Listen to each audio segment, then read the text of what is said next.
Good morning, everybody. Cornerman here, Mighty Quinn. UFC Vegas UFC Vegas 54 is in the books. Sorry, I'm mixing up with the pay-per-views.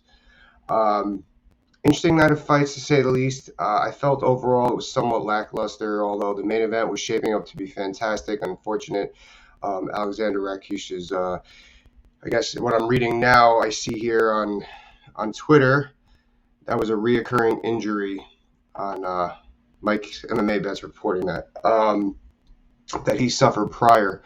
We'll get into the main event, but whenever you see those non-contact injuries, we call them, like they say that in football a lot, those are scary because those are always ligaments, it looks like. And I just hope that he has a speedy recovery.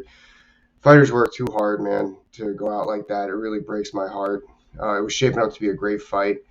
I hope that it looks fairly substantial. Hopefully he gets a speedy recovery. But yeah, I'm just going to go down my Twitter feed and we're going to go from there because we do have a lot to talk about. We'll start right at the top here with Andre Petroski over Nick Maximov. Wow, I did not see that coming. And the way Andre looked, it was, yeah, he really zapped in that anaconda lock like it was nobody's business. That was really, you could tell that dude's got serious grappling. Looking to fight again in 3 weeks in Singapore. Hopefully they give it to the guy. He's playing with house money right now, big underdog. We'll see what happens there.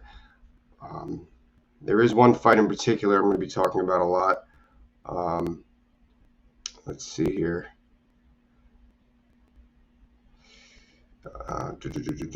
Oh yeah, somebody pointed out that Bisping and Cruz were arguing. I didn't hear that actually. I watched the fights on mute a lot. Not all of them, but a lot of them. I put the fights on mute. I do that for a lot of reasons. Actually, I think the commentary crew is fantastic.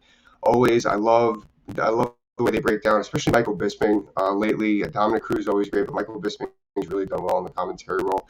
But sometimes I'm either watching something else and I have the fights on the side, or I really just want to see the fight for what I'm seeing. I don't want to get everyone else's opinion, so I put it off.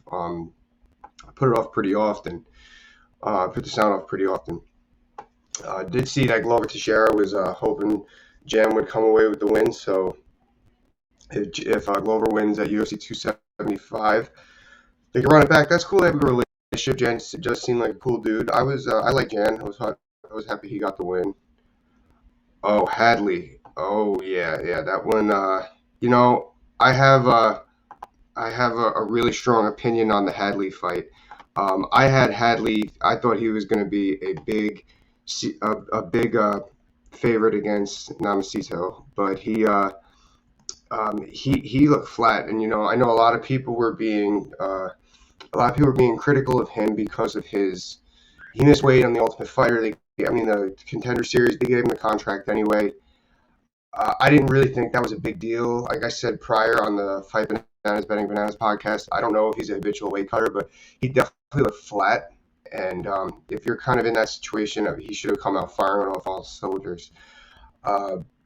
His competition has showed that he's not bad.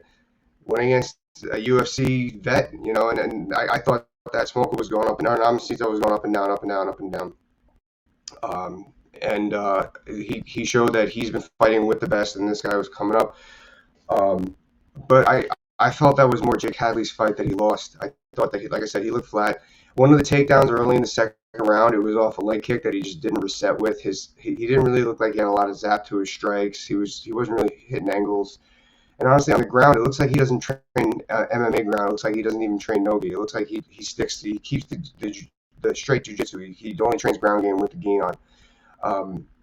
That's a loaded answer right there that I really can't get into at this point. But I would adjust things on the ground if I were him. Maybe check out American Top Team and see what's going on there. It's going to be interesting to see what happens with him next. I know he's going to face a lot of criticism for sure with that performance.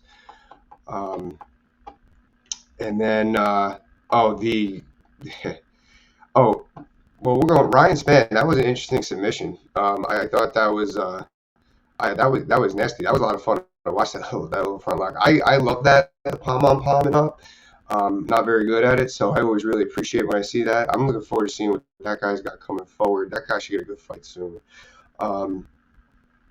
Amana Ribas and Chookagain. Now, I had Amanda winning that fight. Like I said, I had the sound off. I thought she won at least the first 2 rounds, or the first and third round. I know a lot of people thought she won all 3 rounds. The second round was a little tight. I still had her controlling, but um, I wasn't going to fault the judges. And this goes back to judges with MMA scoring. What are we looking for, guys? What fight are we entering? What are the coaches coaching? Still a disconnect. Clearly, still a disconnect between the judges and the commission. I reached out to the Mohegan Sun Athletic Commission with their president. I want to see if I can get him on so he can explain, maybe scratch the surface on the connect between both fans, fighters, and coaches and the athletic commissions. It's their game. We have to see we have to go with what they're fighting, what they're looking for in the fight, and I don't think that message is getting relayed. Now, I think that this was a big miss here because there was a controversial one a couple weeks ago that I felt the judges got right with Andre Arlovski. I felt that Amana Ribas won in the same fashion, but actually showed a little more dominance than Andre did. Now, that being said, it might not have been the same judges, but then again, it should be the same scoring. We should know what we're looking for, or at least let them know, similar, like I said, in baseball with ground rules at home play with the two managers prior to the start of the game. What are we looking for to win a fight? Let's stay consistent. So that's my opinion on that. Hopefully we can get that down. And before we get into the main event, there was one person that I really wanted to touch on. 1 second here, I pulled up some. Yeah, Davey Grant versus Lee Smoka. Davey Grant is a monster. I'm really looking forward to watching his career going forward. He had tough losses prior. That dude could fight. He could swat. He's got ground game. He's quick. He's not afraid to get in there. It felt like everything he threw was just doing damage, and he was just explosive with those front kicks. That was a lot of fun to watch. Louis Smoka, like I said prior, he was like up and down, up and down. I thought that Davey Grant really gave it to him because Smoka came out. He came out to fight, and Davey Grant said, "Not today, homeboy." So that was fun. Now let's get to the main event. The main event was shaping up to be a great one between Jan and Aleksandar. So it's unfortunate, though, the injury. We'll get into that. I thought the first round was tight. I thought both guys were bringing it. I know Jan got bloodied, but I felt he showed a little bit more control, a little bit more volume. I would have given that round to him. And then Aleksandar hit him with that nice single leg sweep or lift. He controlled the second round. Thought he won well. Obviously, he won that round. I wonder if Jen's takedown defense. I know he's got the Sambo background, I guess, but he's a little suspect with that. I think that's going to be a problem. Maybe he's so top heavy. I see he's got kind of thin legs for his big upper body. But yeah, I thought it was great. And then come third round, they both were ready to make the adjustments. I saw that early on. They were both in the center of the cage. They were picking and choosing. Jan was leading with that liver shot. That's not for me. I'm scared of that. I was scared he was going to get cracked because Aleksandar Rakic is really good with that straight right hand. I thought that a catch straight right was coming one of these times because he was set up pretty well for the most part, but he was really going well with it. I think he went for that same combination like 10 times in the first 12 minutes, which is a lot. But it didn't happen. It was obviously it's a bread and butter combo for him. He saw something that liked it, but maybe those guys will meet again in the future. Alexander's pretty young, but overall, this wasn't one of my favorite fight nights, although it wasn't a horrible one either.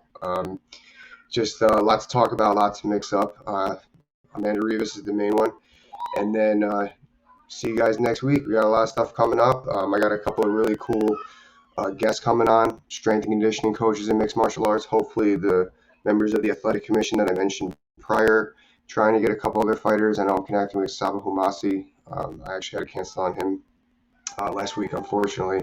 But thank you guys. Keep tuning in. Please like, subscribe, and share. All right, talk to you later.